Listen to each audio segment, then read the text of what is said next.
Mat wish के जरिए मांगी गई एक पेंटिंग को उठाकर उसका आधा हिस्सा घर के अंदर रखता है और आधा बाहर। कुछ ही देर बाद जो हिस्सा घर से बाहर था वो राख में बदल जाता है और बाकी का हिस्सा वैसा का वैसा ही रहता है। यह देखकर मैट समझ जाता है कि वो लोग इस रूम से मिली किसी भी चीज को घर के बाहर नहीं ले जा सकते, नहीं तो वो सारी चीजें राख में बदल जाएंगी। मैट अब रूम की दीवार को तोड़ने लगता है ताकि उसे पता चल सके कि आखिर इस रूम में क्या छिपा है, पर दीवारों के अंदर उलझी हुई वायर्स के अलावा और कुछ भी नहीं था। हर जगह बस वायर्स ही वायर्स थी। दीवारों को तोड़ने के शोर से नादिया भी वहां पर पहुंच जाती है। नादिया बच्चे को गोद में लिए बाहर की तरफ जाने लगती है, पर मैट उसे बाहर जाने से रोक लेता है और कहता है कि बच्चे को बाहर ले जाना सेफ नहीं है। वो उसे असली वजह नहीं बता पाता, मगर खुद उसे पता चल चुका था कि जो कुछ भी उस कमरे से विश के जरिए मांगा गया है उसे यहाँ से बाहर निकालने पर वो खत्म हो जाएगा। लेकिन मैट के मना करने के बावजूद भी नादिया बच्चे को बाहर ले जाती है। बाहर ले जाते ही बच्चा जोर जोर से रोना शुरू कर देता है और उसका कलर बदलने लगता है। यह देखकर नादिया भी चिल्लाने लगती है। नादिया की आवाज सुनकर मैट दौड़कर उसके पास जाता है और दोनों को उठाकर घर के अंदर ले आता है। और अब हम देखते हैं कि वो छोटा बच्चा अब छोटा बच्चा नहीं रहा, बल्कि वो कुछ ही सेकंड में 8 साल का लड़का बन चुका था। यहाँ मैट नादिया को सारी सच्चाई बता देता है कि वो रूम हमारी हर विश को पूरी कर सकता है, पर हम उसकी दी हुई चीजों को घर से बाहर नहीं निकाल सकते, वरना वो चीजें पुरानी होकर राख में बदल जाएंगी। ये सुनकर नादिया को बहुत दुख होता है और अब ये दोनों डिसाइड करते हैं कि इस बच्चे को घर में ही रखेंगे, कभी भी बाहर जाने नहीं देंगे, नहीं तो वो मारा जाएगा। इस तरह से दिन गुजरते हैं। नादिया बच्चे को घर के अंदर ही सब चीजें सिखाती है। वो उसे अपना बेटा मानती है और इस बच्चे का नाम रखती है शेन। शेन बाकी बच्चों से काफी अलग था। वो किसी की भी बात नहीं मानता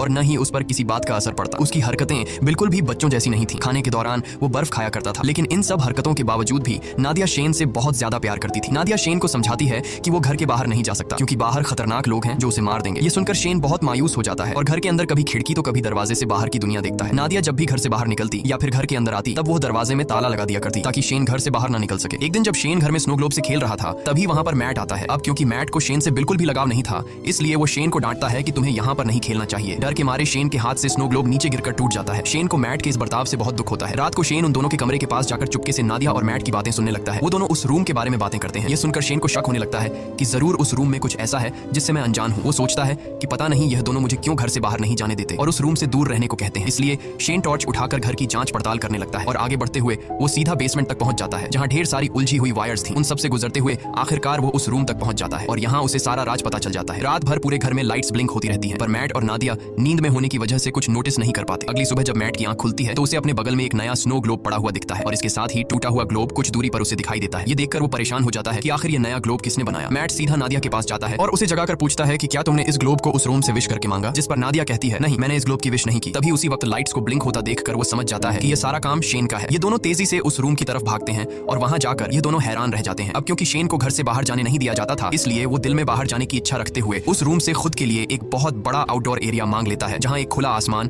और बड़ा जंगल था और शेन मजे से वहां खेल रहा था। नादिया अपने बेटे की बनाई हुई दुनिया को देखकर खुश होती है और उसके साथ खेलने लगती है, लेकिन मैट शेन के इस काम से बिल्कुल भी खुश नहीं था क्योंकि उसे डर था कि कहीं वह उस रूम से बंदूक या फिर कुछ गलत चीज न मांग ले जिससे उनकी जान खतरे में पड़ जाए। इसलिए वो